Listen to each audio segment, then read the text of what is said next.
Very good. Yeah? Like to chant? Yeah,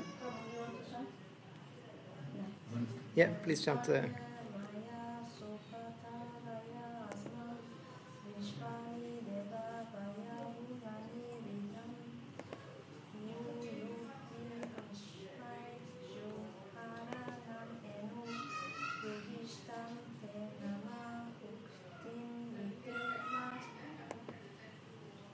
Okay, very good.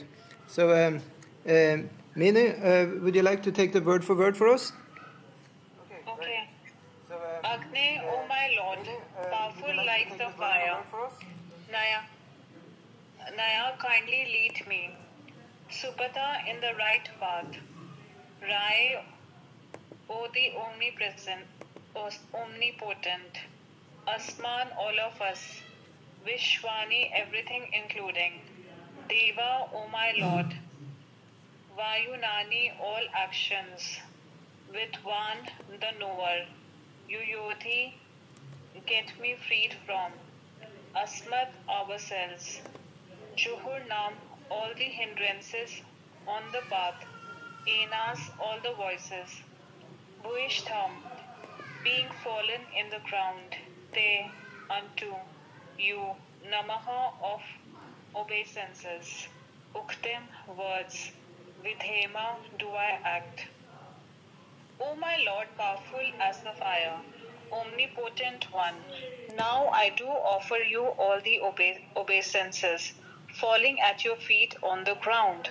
O my Lord, please lead me on the right path to reach you, and as you know all of what I have done in the past, please make me free from the reactions to my past sins, so that there will be no hindrances to my progress. Super. Yeah, let's look at this verse. O my Lord, powerful as the fire. Yeah. O omnipotent one, now I do offer you all obeisances, falling at your feet on the ground. So this is a prayer, as we learned from verse 17 yesterday. It's a prayer made as the last prayer before the death. Yeah. So in that way, it's a very important prayer. Which one? This one? Yeah. It's 17 and 18. So to recap, we can look at prayer 17, where the author is saying, let this temporary body be burnt into ashes, and let the air of life be merged with the totality of air. Now, O my Lord, please remember all my sacrifices, and because you are the ultimate beneficiary, please remember all that I have done for you. That was verse 17. And today, he's now saying, I offer my all obeisances to you, falling at your feet on the ground. O Lord, please lead me on the right path to reach you. And as you know, all of what I have done in the past, please make me free from the reactions to my past sins, so that there will be no hindrance to my progress. So, who else can help us at the time of death than the Lord, than God in our heart? Is really the best person to address. You can read on, Mena, now in the purport. The surrendering process and praying for the causeless mercy of the Lord leads the devotee progressively on the path of complete self-realization. The Lord is addressed as the fire because he can burn anything into the ashes, including the sins of the surrendered souls. As described in the previous mantras, the real or ultimate aspect of the Absolute is his feature as the personality of Godhead. His impersonal feature of the Brahma Jyoti is a dazzling covering over the face of the Lord.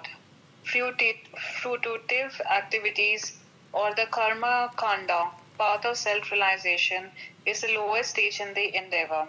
As soon as such activities become even slightly deviated from the regulative principles of the Vedas, such activities are transformed into vikarma, or acts against the interest of the actor. Such vikarma is enacted by the illusioned living entities simply for sense gratification, and thus such activities become hindrances on the path of self-realization. Yeah. What is hindrances? What did you say? What is inferences? Inferences.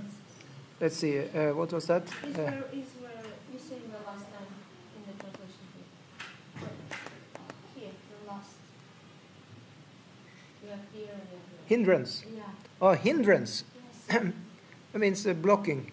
Blocking, yeah. Yeah. Something put in your way. Yeah. Yeah. Yeah. Yes. Yeah. It's good to know.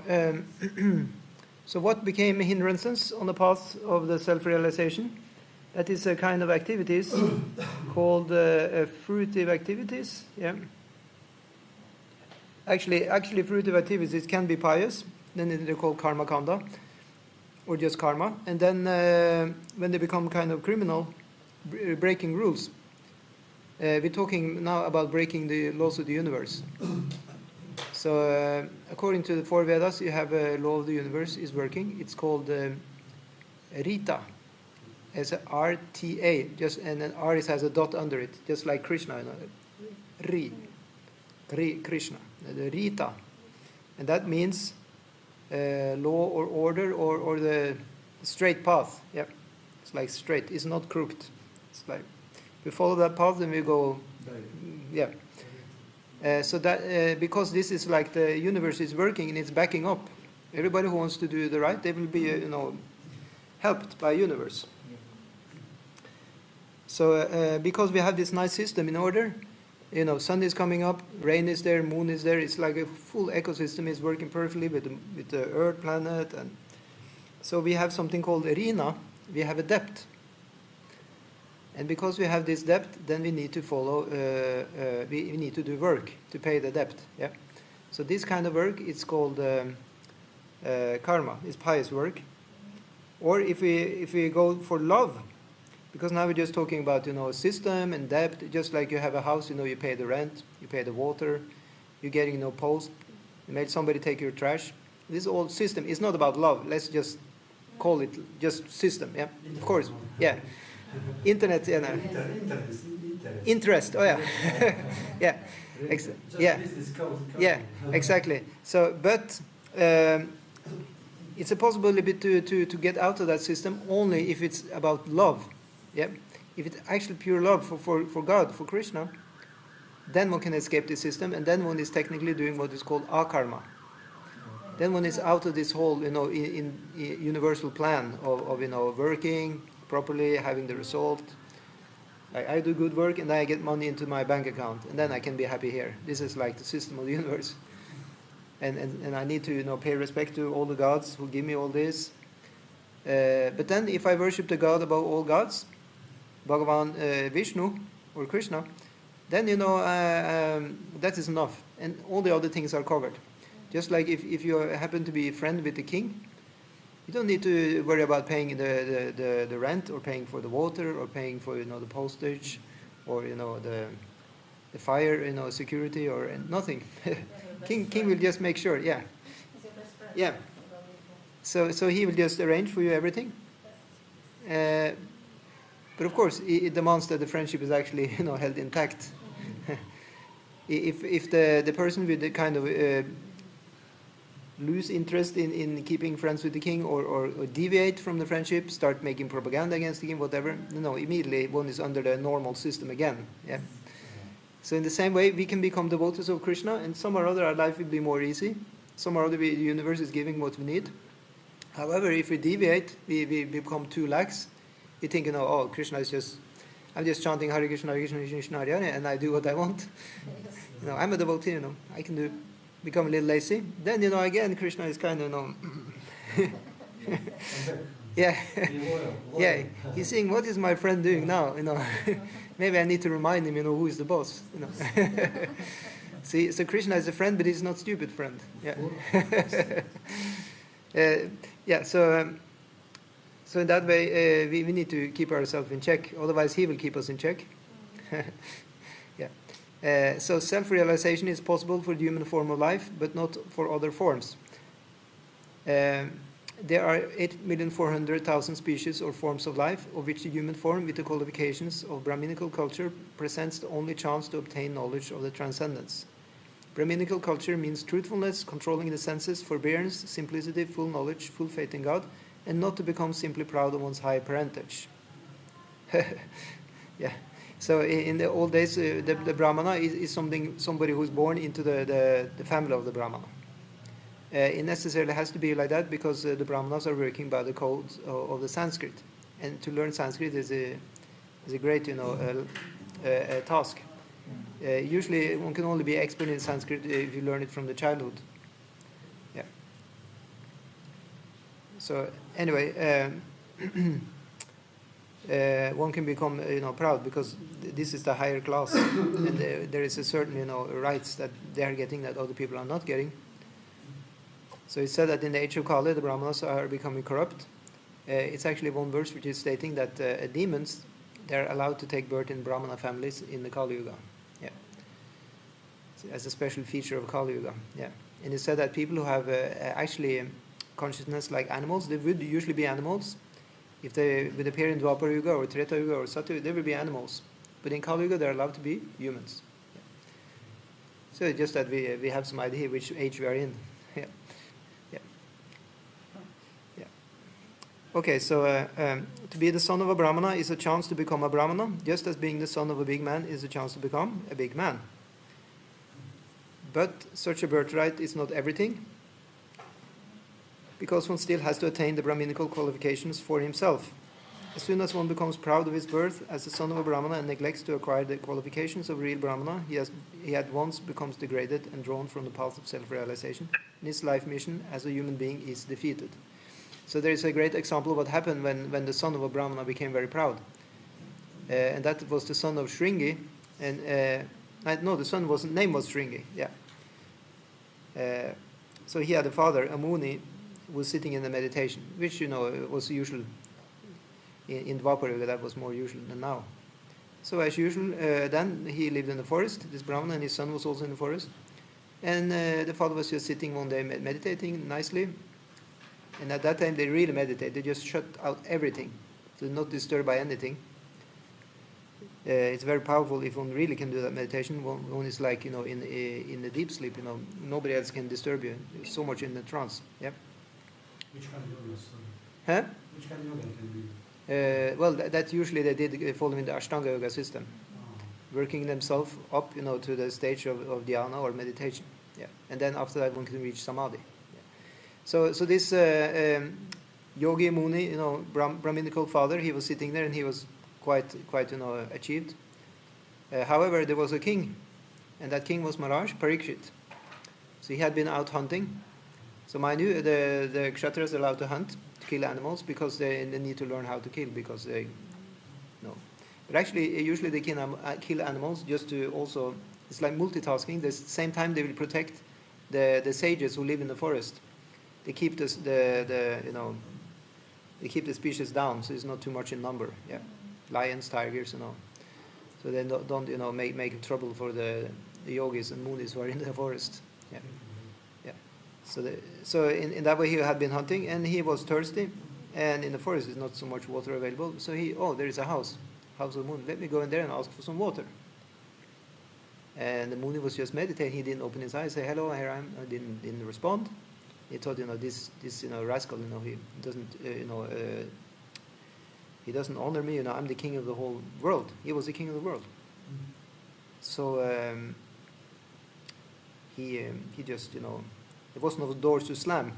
Usually when somebody's angry, you can slam the door. And it said when you vent your anger, then actually, if you chastise somebody when you're angry, then the anger is kind of satisfied.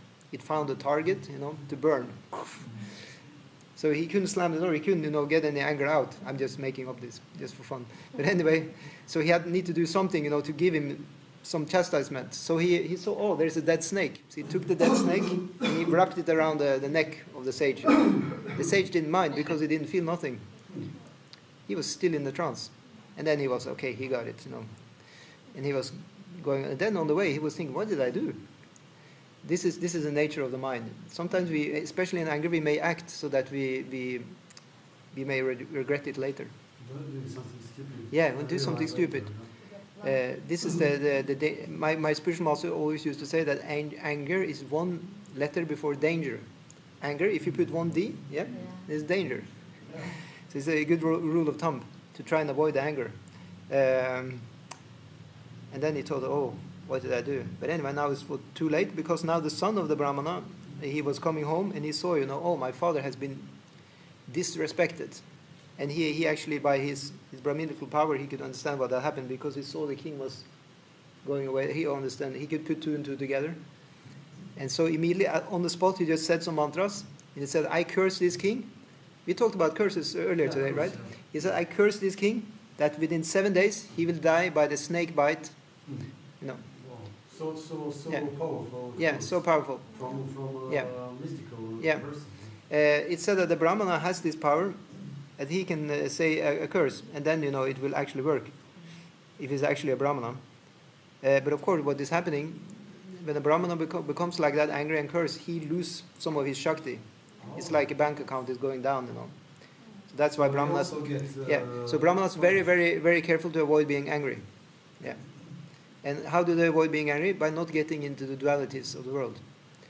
Whole world is full of dualities. That's attachment. So they rather just see everything on the same level, and they're just peaceful. So Brahmana can give you bless and also curse. Yes, these are two things the Brahmanas are doing with other people. Yeah. How is the Brahmana giving you bless? Did he lose some power or he get more? Well, it's said that actually, Brahmana blesses you. He also so Brahmana, how did he keep his power? He always do tapasya.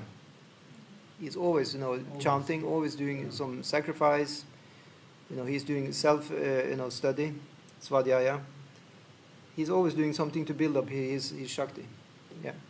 So anyway, So to finish the story, so this son, he was proud because he was the son of a Brahmana, and it said there in the Srimad Bhagavatam, the story is told. This was the start of the fall down of the Brahmana race, the Brahmana, class, because he was cursing the king, because the king was actually, a great devotee. Maharaj Parikshit is known as a great devotee. He used to go to Vrindavan, and hear about the glories of Krishna. Yeah, he was very, attracted to Krishna and bhakti and like this.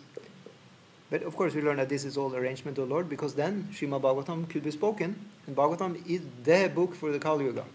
Yeah. So it was just the Yeah. day for king and Yeah, it was actually a Lord's arrangement. Kala Nashta Drishta Yesha Puranarko Udunita. This is the Bhagavatam. Is the book for the age of Kali, when we have lost, our vision. Then Bhagavatam is giving us the light to see.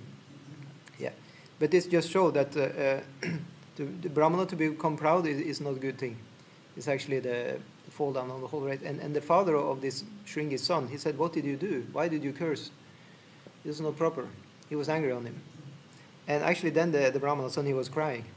He understood also his mistake, but it was too late. Because when the Brahmana said the curse, he cannot withdraw the curse. He can kind of change it.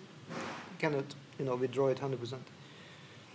And Parikshit, somehow or other, he also understood that he had been cursed. He was informed a little bit later. And when he was informed, immediately he went to the Ganga and he sat for 7 days to fast until death.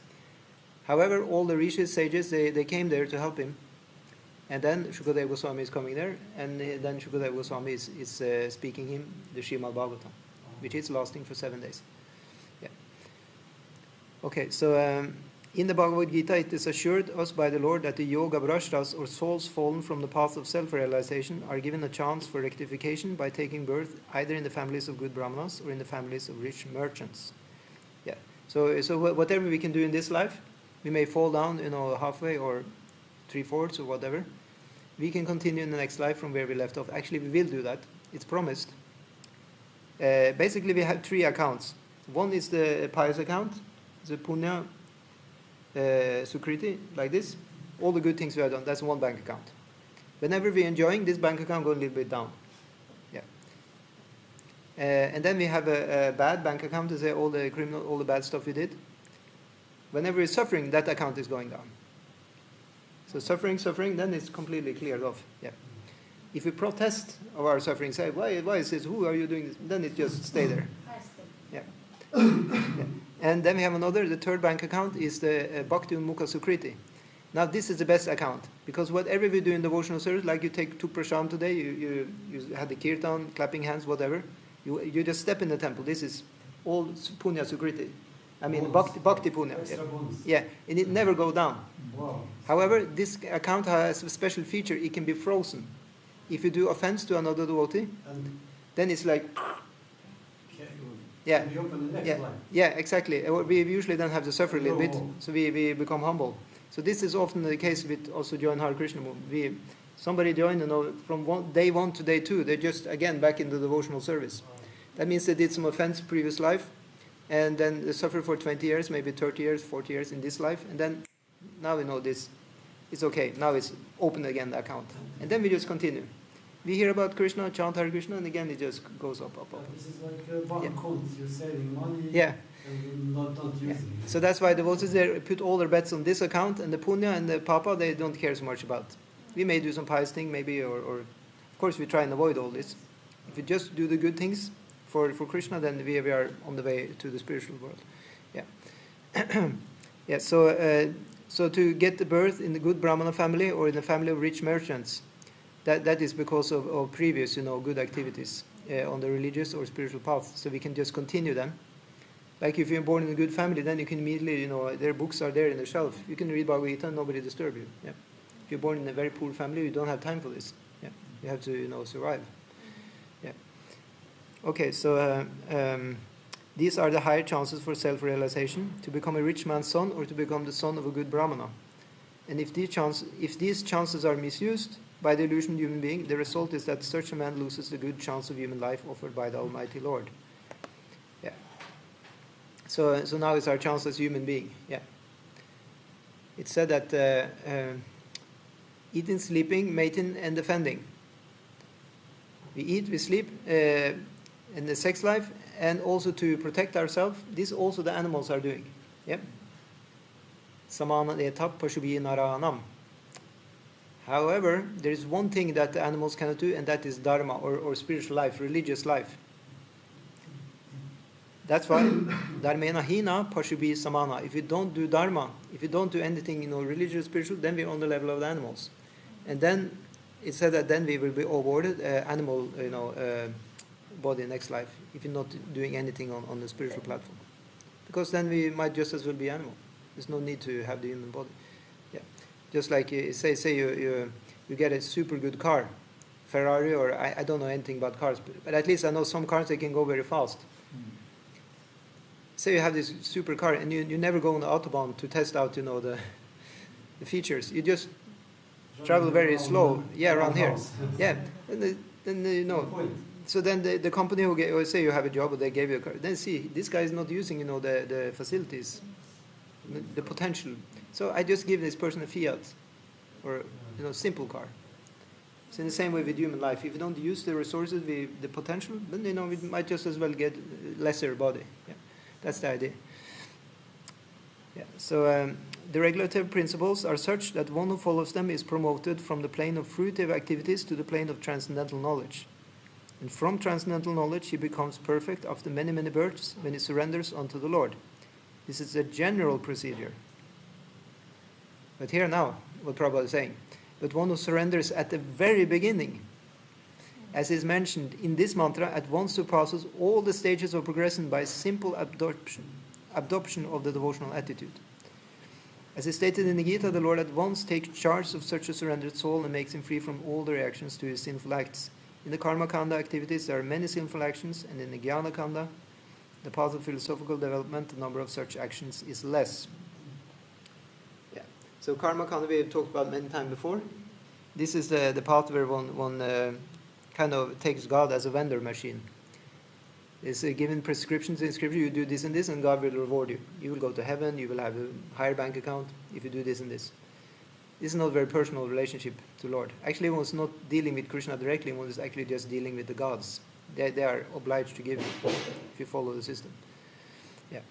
And Jnana Kanda is higher because on the Jnana Kanda one wants to actually get liberation. Yeah. So that's higher. Yeah. But in devotional service to the Lord, the path of bhakti, there is practically no chance of sinful reactions. One who is a devotee of the Lord attains all good qualifications of the Lord himself, not to mention being a Brahmana. A devotee automatically attains the qualifications of an expert Brahmana authorized to perform sacrifices, even though such a devotee may not have taken his birth in the family of a Brahmana. So that's very, very amazing. That's because it said that Vaishnava is automatically having the qualities of the Brahmana. Hare Krishna, welcome. Yeah. Yeah.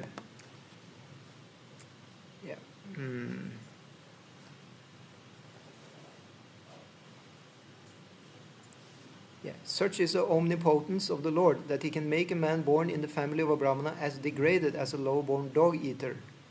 And he can also make a low-born dog-eater more than a qualified Brahmana, simply on the strength of devotional service. So we have the example of Mrigari the hunter. You heard that example? He was hunting. He was, maybe he didn't eat dogs, but he was eating all kind of animals. And he was, approached by Narada Muni. Narada Muni said, "Why are you killing these animals?" And Mrigari said, usually when a sinful man is approached, he would just answer that, I just do this by habit. I was born in the family, and my whole family line was doing this. My whole family line was hunters. But Narada Muni said, that doesn't mean you have to be a hunter, just because your father or grandfather did it. And then Narada Muni actually showed him a vision that he see that all these animals which he killed, they want to take revenge on him. Yeah.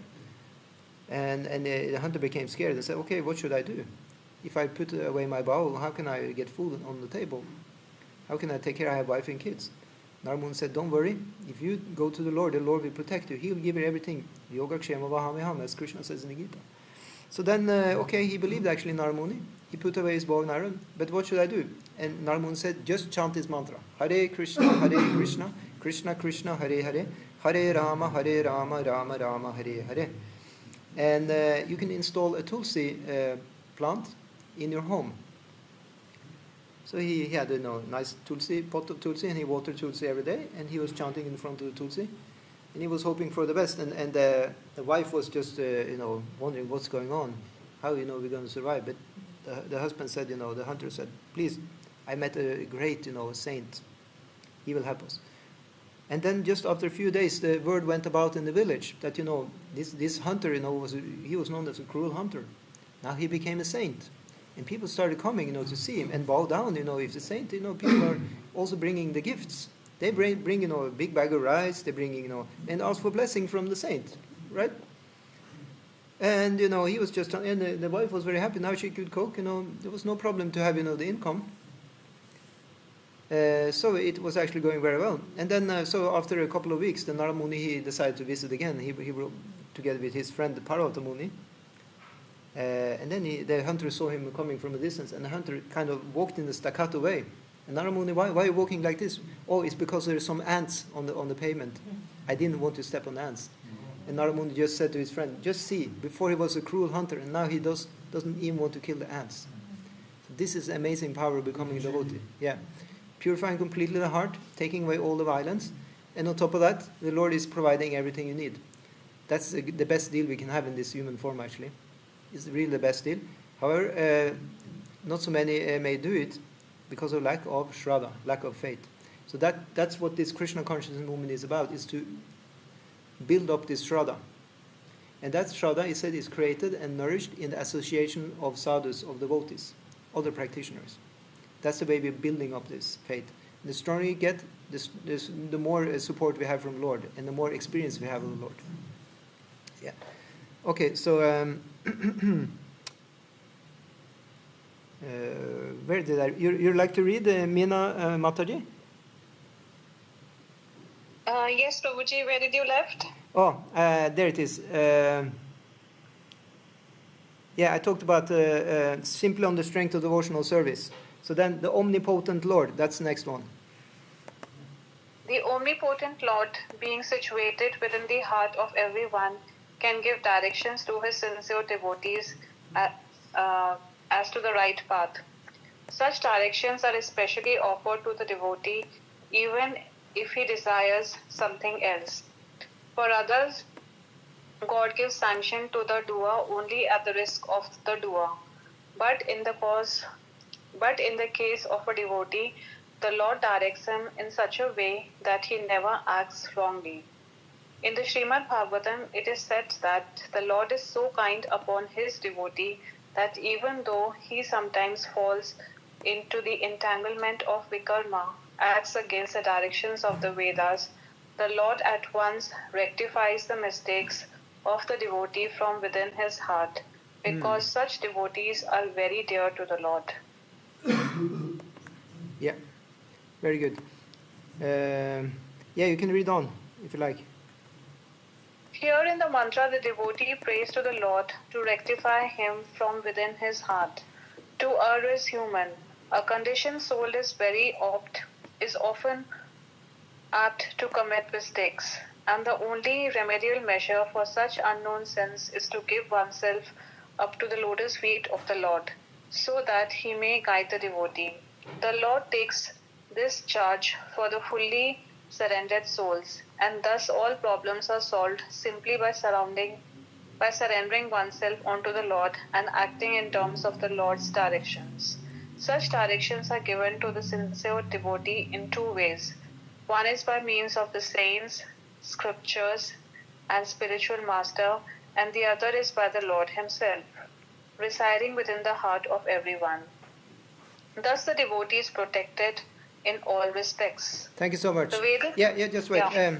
So here it's mentioned that we have a system by which we can be assured, and that is the saints, the scriptures, and the spiritual master. So these are called sadhu, shastra, and guru respectively, and it is the check and balance system by which we can be sure that this is correct. So say, for example, you have the books. How are you going to understand the books? By hearing from the saints and the guru. Say that you have a guru there. How you can be sure the guru is right? Then you look in the shastra and getting confirmed what the guru is saying is that according to shastra, and then you can also ask the saints. And say you have a saint there. How you can know that the saint is correct? Then you ask the guru and you look also in the books. In the same way, then you can understand from all differences. And also in the heart. Guru, sadhu, shastra, vakya, chitete, korya, aikya. So in our chitta, we also have some opinion, we have some idea. How can we know that is tallying with the Lord's plan? Then we ask the guru, we ask the scriptures, we ask the saints. So in that way, it's a check and balance system. Does it make sense? We should be able to be assured by using this system. It's 4 different things we can consult. And they should tally with each other. That's the idea. If they don't, then we should rather discuss and see if we can sort out the inconsistency. Yeah, please read on. Yeah. The Vedic knowledge is transcendental and it cannot be understood simply by mundane educational procedures.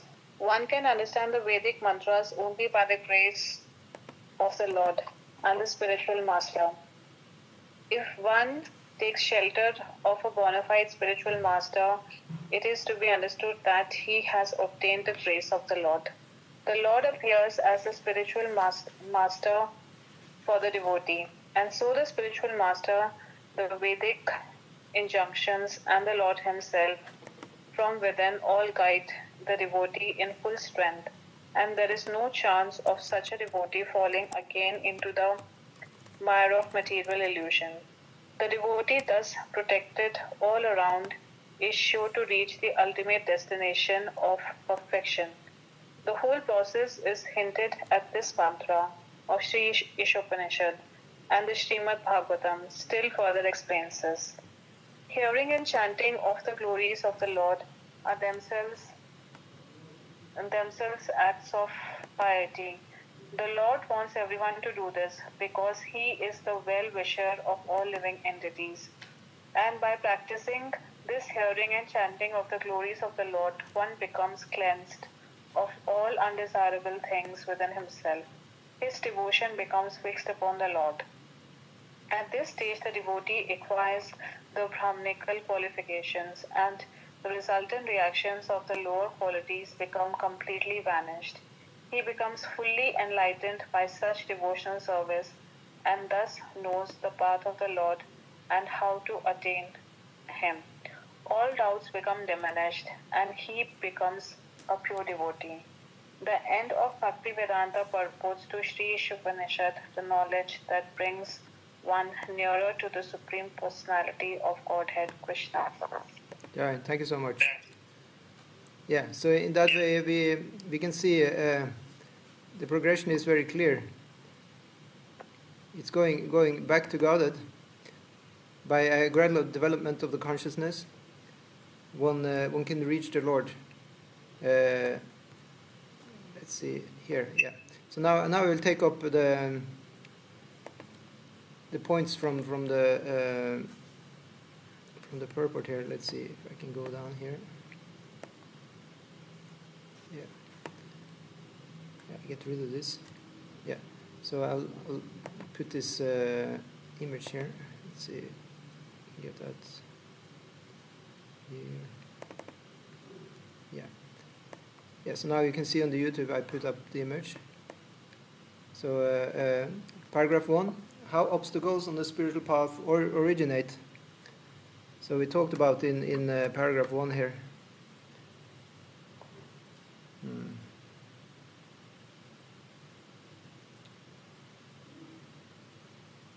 Yeah, as soon as such activities becomes even slightly deviated from the regulative principles of the Vedas, such activities are transformed into vikarma. So the problem is to act, first one is deviating, that one is acting actually for karma kanda. One has one idea here in the material world that I will enjoy here. So in the beginning one is doing that very pious way. One is going to church, to mosque, to temple, and one thinks, I follow, the rules for God worship or demigod worship, and I will have a koi karma, my job will go okay, my family life will go okay. But gradually to have such a mindset is not actually the pure devotional service. It's not aimed at pleasing the Lord actually, it's more kind of a mix, that I'm a law-abiding, citizens of the universe. At the same time I also want something myself. And it's bound sooner or later to deviate a little bit, because there is actually no real taste for love for God. So when that deviation is coming, it's called vikarma, and that is actually giving the sinful reaction. Then just like if one is criminal in the society, one will get a reaction sooner or later. And the universal system is never failing in giving reaction. In the society, a burglar may get away, but if we are, kind of a universal burglar, the universe will see, because the universe has its eyes everywhere. Yeah, so that's how the obstacles on the spiritual path originate. It is that one is deviating from actually wanting to please God as a person. Yeah, it becomes impersonal. Yeah, and then from paragraph 2 to 4, achieving perfection, the gradual way and the quick way. So what was the gradual way to achieve the perfection? You remember Prabhupada was mentioning here? You're remembering, Meena? Since you were reading a little bit today, you remember what was the gradual way?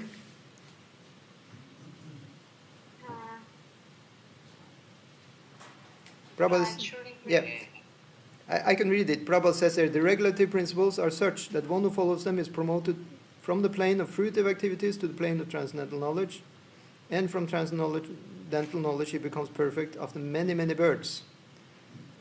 This is a general process. Yeah.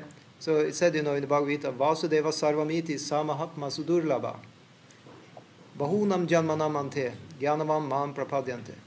It says, a wise person after many, many births, bahu janma, yeah, many, many janmas, finally comes to the conclusion that Vasudeva, the Lord, is everything, and then he is called a Mahatma. It's a sudurlabha, very rare. However, Prabhupada is proposing a way which is quicker. So now we are interested. What is that quicker way? Anybody remembers? Will it be a big surprise? Yeah? Become a devotee. Exactly. Big surprise? Yeah? Yes. So Prabhupada is saying there, one who surrenders at the very beginning, as is mentioned in this mantra, at once surpasses all the stages of progression by simple adoption of the devotional attitude. I just want to mention that there are two ways to get the mercy of the Lord, you can say. So one is to surrender.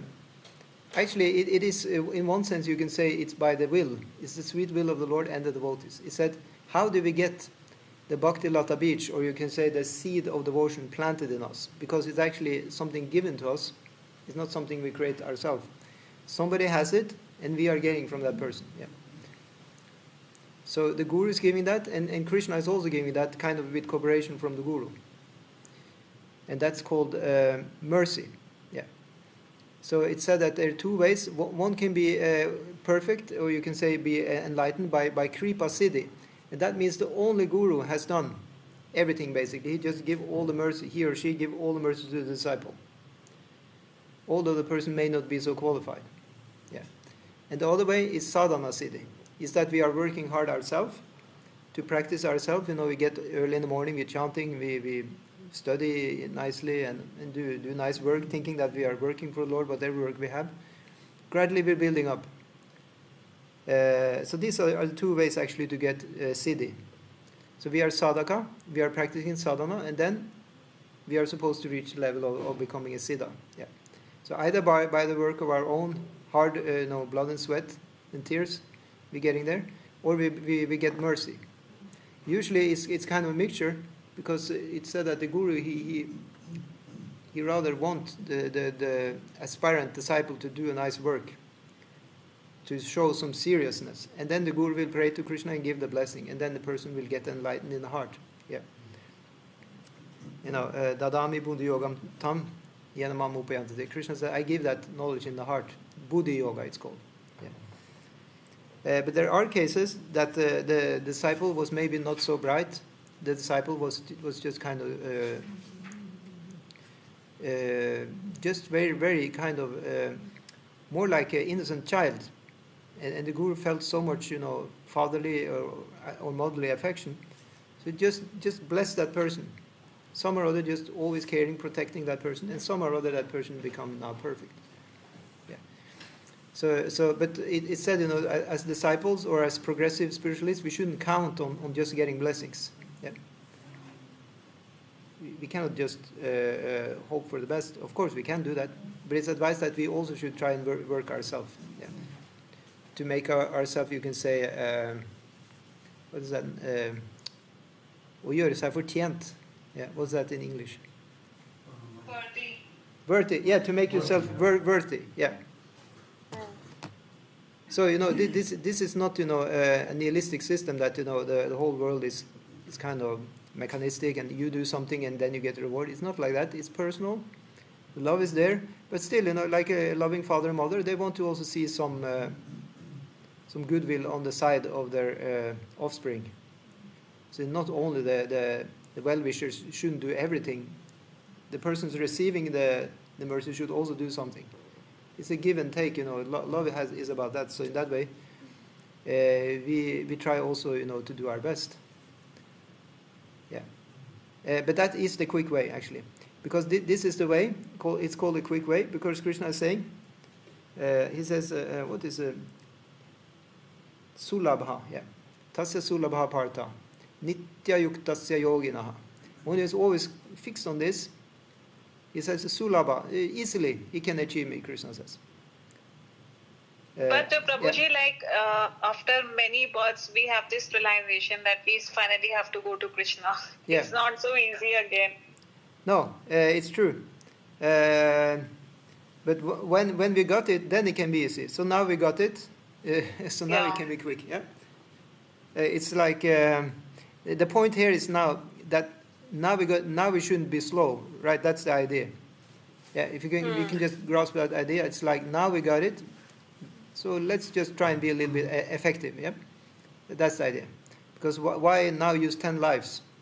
Maybe now we can do it in just maybe 3-4 lives. Yeah. Maybe 2. Or maybe even 1. Right? It's no need to slow down now. That's the point. Yeah. Actually, all these things... it is important to be in the circle of devotees. Once you are outside Sadhu Sangha, then you are sure to fall off. Yeah. Pretty much, yeah. The Sadhu Sangha is creating Shraddha, and it's creating, a bhakta or a devotee. And it's nourishing also the same. So if we keep ourselves on good terms with the Sangha of devotees, the Sadhu Sangha, then we will be okay. It's actually not much demanded of us. we just hang in there and be nice and practice whatever we can do. The only thing which really is destroying it is the enviousness or the sadhu ninda, the blasphemy towards the sadhus. Then one is kicked out. He said that it's like we are transcendental gardeners. We have the Bhakti Lata Beach and we try and take away the weeds, which may suck up the energy, the nourishment. The weeds are something growing on the side. And sometimes it's not discovered before we actually start practicing. After a few years, it may come some weeds that we become a little proud of whatever so-called achievements we have on the path, which are all borrowed plumes anyway, because we're just getting and we didn't create nothing. We just, mercy cases. But still we can become a little proud and we think we are better than others or think we are, all-knowing or something like that. And then this is sucking up energy, and then the Bhakti beach can become weak, and the weed can be very big. So then it's time to start rooting up, Take this weed and yeah. So sometimes it can look like in a devotee's life, the whole material side of the devotee's life is just crashing. But that's usually because the devotee is working on a weed to uproot. So it seems to be now a very imbalanced material side of life, but actually bhakti-wise is very good. The purification is great now, and the person is completely humble now. Yeah, and people can say, what about your material life? Well, I had so much material life before, thousands of births. Now let me prioritize my spiritual life. Yeah, so that's the idea. So in that way, it is actually a quick way. Once when I started on this path, I heard from one source that from the very moment you start on bhakti, it should be done. The whole job should be completed in 3 lives. Yeah. Yeah. In 3 lives. Yeah. Okay. It's not for everybody. Yeah. It's relatively short if you think you have thousands and thousands of lives before. Yeah. It's relatively short. But Prabhupada said that you may be able to do it in just 1 life if you're extremely, sincere and serious, and you really grab hold on the lotus feet of the Guru. It's possible to do in just 1 life. Yeah.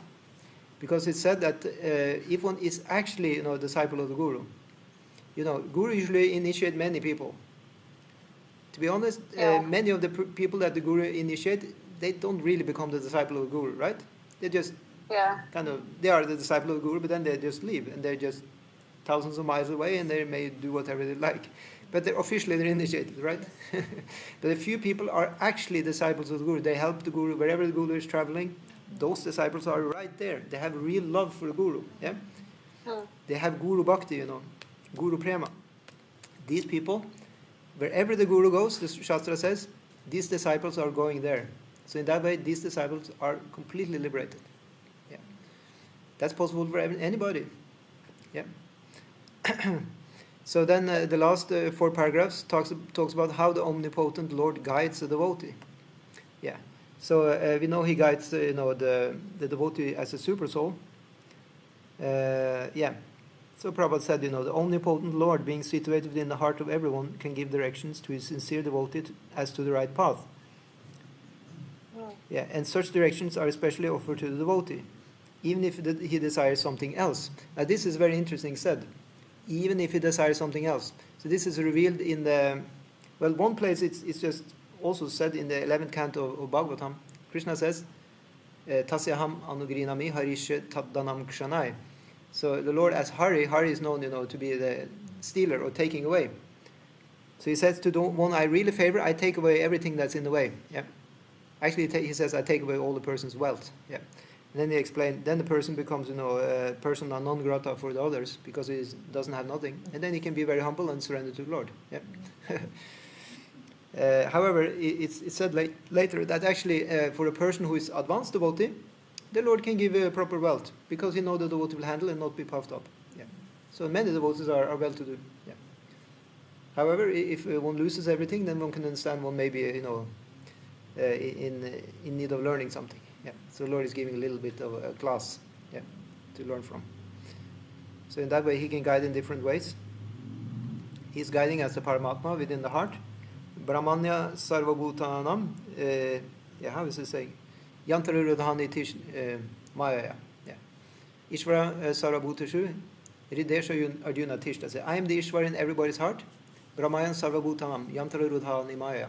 So on all people's wanderings, Brahmanya Sarvabhutanam, even the insects, even the plants, even everybody's on the journey, and the Lord is inside there guiding everybody.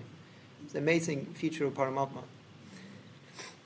But then, especially for a devotee, Dadami Buddhi Yogam Tam Yenamam Upayanti Te. There is giving the specific Buddhi Yoga, which says Yenamam Upayanti Te, by which we can come to him.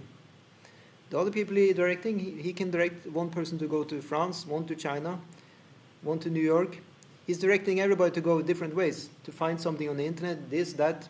But to direct a person to come to Krishna, that's very rare. It's a big network. Yeah, it's a big network. He works on all universe. Yeah. Not only this And he's one. cooperating, everything is connected, it's streamlined, it's, it's amazing. It's completely impossible for us to understand the huge plan of the Lord. Invisible network. But it's so beautiful. And especially for those who have, the Bhaktilata beach planted there and started watering just a little bit by hearing and chanting. It's growing. And then the Lord says, okay, this person, I will not direct that person to China, to Amsterdam. No, I will direct that person to me. So he can knock on my door like this. Here I am, Krishna. Yeah, like this. So this is the best guidance we can have. And who is that specific person who is guiding? Is the Guru. That's said is the mercy appearance of the Lord in the material world. It's actually said that this is the very secret, that Krishna is actually coming as the Guru. But then one said, oh, but I can look at this Guru, he has the previous life was going to school, had a mother and father, how can this be Krishna? No, but it's the same as on the altar. You can say, oh, this, deities were made of the stone, I saw the tree and now it's made into a deity.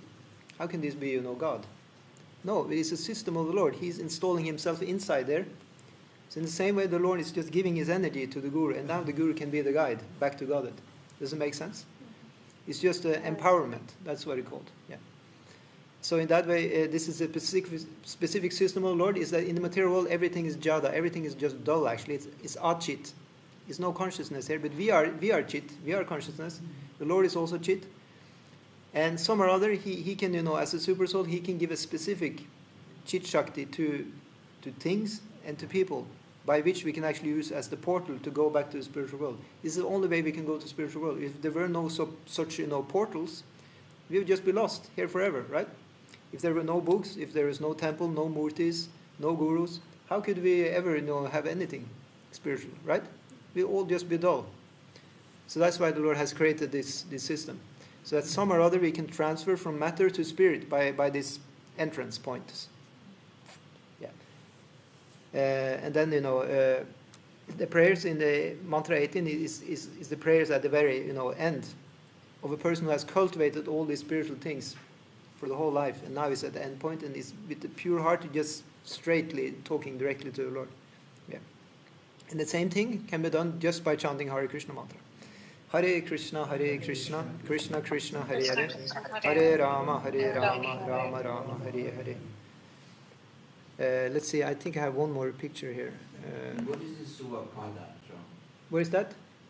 Page 99, Suvapada Mulam. You mean in the Sanskrit? Yeah. Isn't that prayer? Swapada. I can't see it here.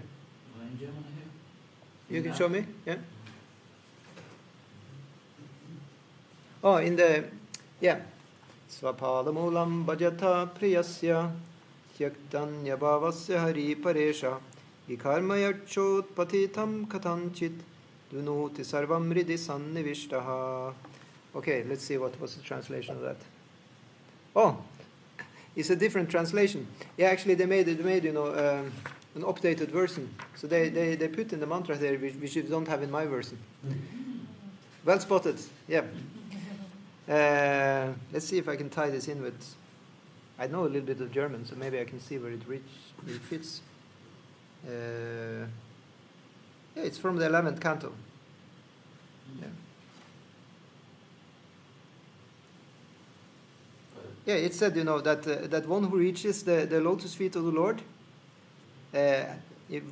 full of love and with devotion to the Lord, that person is, even though the person has done vikarma in the past, has done, sinful activities, he's still taken in by the Lord, he is purified.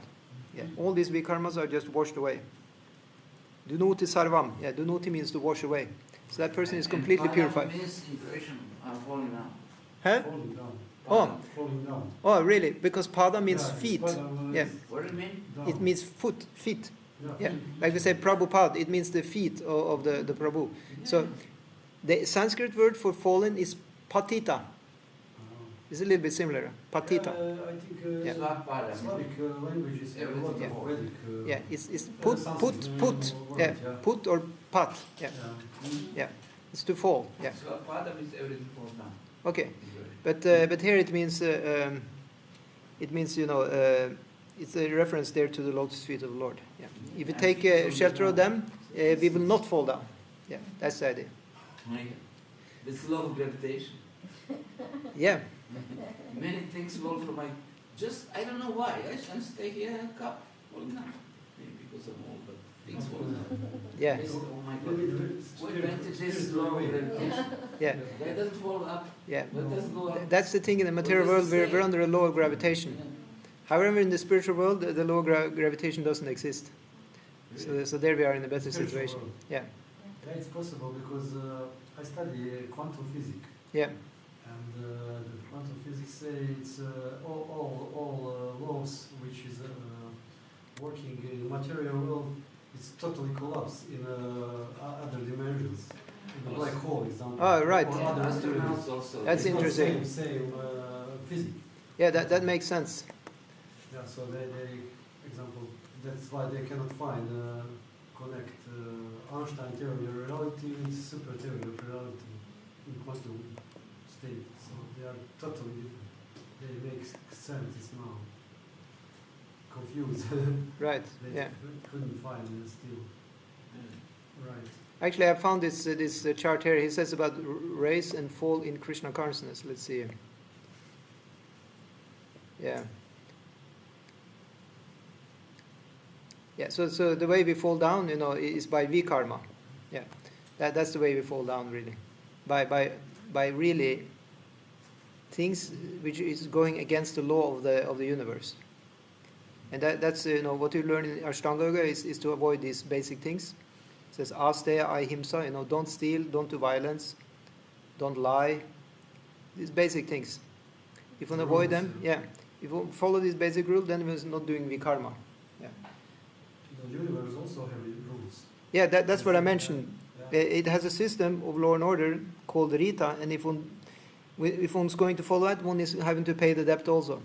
And that's called Rina. So we have to do something every day, to make the gods happy.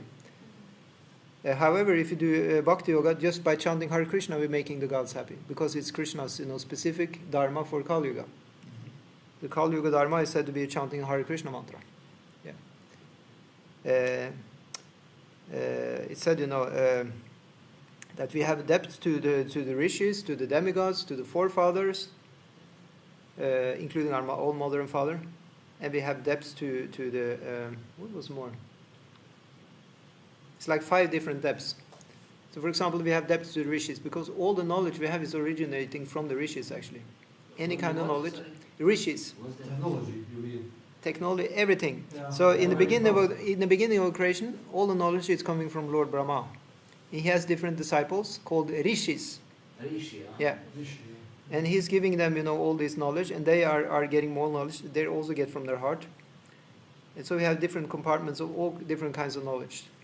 And they're going down into the material, different fields. Even up to today, you can trace them back to the original knowledge from the rishis. Yeah. Yeah. I read young philosopher, this is Heidegger. Yeah. He wrote that the techne is technology. Yeah. It's something göttliches, that means from God. Yeah. Technology is also there. I searched it out a long time ago.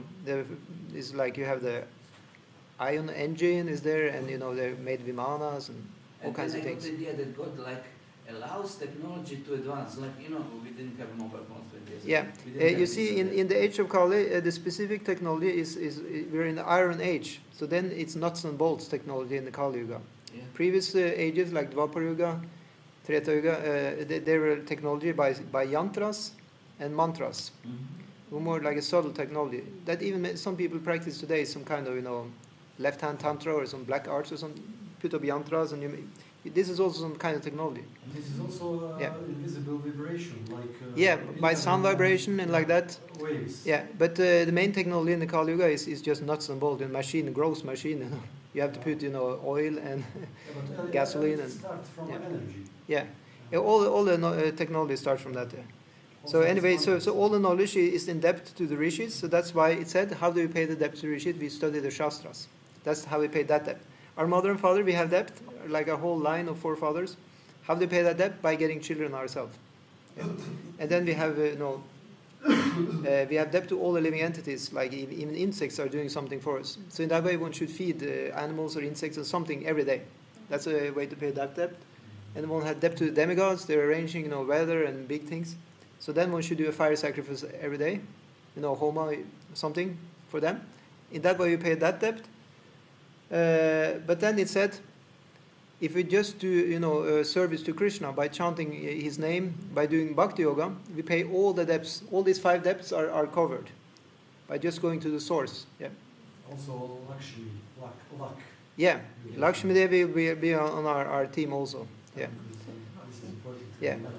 Yatra Yogeshvara Krishna, Yatra Partha Danurdara, Yatra Shrir Vijayo Bhutir, Dhruva Nitir Matir Mama. So there will be Shri, Lakshmi Devi will be there when you have Krishna and Arjuna. Just keep Bhagavad Gita in your home and read one verse a day. I'm not talking reading even the chapter, just one verse a day. Meditate on that. Lakshmi Devi will be in your home. Yeah? Oh, that's nice. Yeah. And they said that people divorce, Lakshmi goes away. Yeah, but just be sure, don't throw out the rice, because Lakshmi Devi is giving the rice. You see the picture? It's coming out from her hands.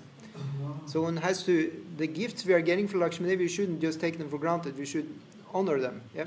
Yeah. We should not just waste. Well, what Yeah. about throw away rice? Yeah. It said Lakshmi Devi, she will stay in the home, and then Alakshmi, she is, isn't that some kind of ritual? They try to drive Alakshmi out, the back door, yeah? You don't want to have, Alakshmi is the opposite of Lakshmi. So to have, Lakshmi Devi in the house, you should have some recitation of the scripture every day in the house. Bhagavad Gita or Bhagavatam, make some nice atmosphere, or Hare Krishna mantra. Even Tulasi. Yeah, Tulasi is there. This keep Lakshmi in your house. And of course, not have the flesh eating in the house, not have, the liquor, keep this, bad elements away. Yeah. It will be an auspicious place to be, and Lakshmi will stay there. Yeah. And especially, if you follow the Bhakti Shastri course. Yeah. Everything will be very good. Yeah. Any further comments or questions? But I was thinking, why was technology was not in golden age? I mean, Stone Age, we didn't have this technology, so it must be got to call Well, out. Stone Age, it's going a little bit aside from the original, you can say, topic of the class. But Stone Age, apparently, it only happened, in the West. Back in India, they had anything but Stone Age. If you read the books, they had huge palaces and so many nice things going on. There were vimanas flying, daily. Yeah, So it was not Stone Age at all. Huh? It was 1,000 years old. Yeah, you can see some of the temples, they put the vimana on the top of the temple, right? And they wonder still today, how did they get it up there? Because it's very heavy, and they didn't have any cranes or forklifts. Pyramids, yeah. Yeah, and they made the whole temple out from the mountain, like this Kashmir temple, yeah? You just, Kerala, yeah. Kailash, Kailash temple. It's amazing, they just took out, it's like you have any mountain here, and you just, make a temple, and they cannot even find, where did all the stone go? Still today, they're wondering, where is the stone? They removed all the stone and don't know where it went. So, yeah. There's so many things you can still find in India. Amazing, they had much higher technology than they have now, actually. It was more technology by mantras and yantras. Yeah. I think this modern society is technology more used for passion. Yeah, it's more rajasic and tamasic. Yeah. It's really advanced, but just a passion. Yeah, but I will be the first one to take my hat off for the technology, because of that we can now have a Bhakti Shastri course online. So we're very happy for this. No complaints. Yeah. I heard that because of the young people, how to call, without hair, because they watch too much on laptop. They're losing their hair. Young children, they're losing their hair. 20 or 30. Okay, so then they can join the Hare Krishna movement. Yeah. You can shave the head and become brahmacharis. Yeah. Yeah, I mean, there is many effects of Kali Yuga which is having effect on our bodies also. It's said by the onslaughts of the Kali Yuga, our lifespan will go gradually down. So in the end, the maximum lifespan will be kind of 25 years old. That's why technology Yeah. is bad then for that. Well, it's the radiation is there, yeah, also, yeah. and the kind of energy one is surrounded with is kind of it's not healthy for the body somehow or other. And also the music. Yeah, and also the music, the music which is very rhythm based and like that. Yeah. It's not actually healthy. It actually, the lifespan is being shortened by all these things. So back in the day they were living so long and they didn't need all this stuff. They were just sitting in the nature and the pulse was very nice. Of course they live longer. Today is so stressed. Most of the diseases we have today is lifestyle diseases, right? I heard some valley, some obscure valley. Some people are living, and they're unaffected by all the modern lifestyle. They're living until they're 100, all of them.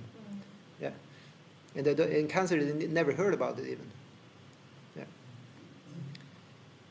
So for us to come to a better state, we may want to try this Bhakti Yoga process. Yeah. At least we can chant Hare Krishna and learn, gradually about at least how the universe is working, and we can be more, grateful and kind of cooperate. Just by our thinking power, we can do that. It all just starts in the mind. Yeah. And it seems difficult, but the Lord will help us because we have our best friend right there in the heart. It's a Paramatma. So in that way, it should be possible. Yeah. Any further comments or questions before we round off?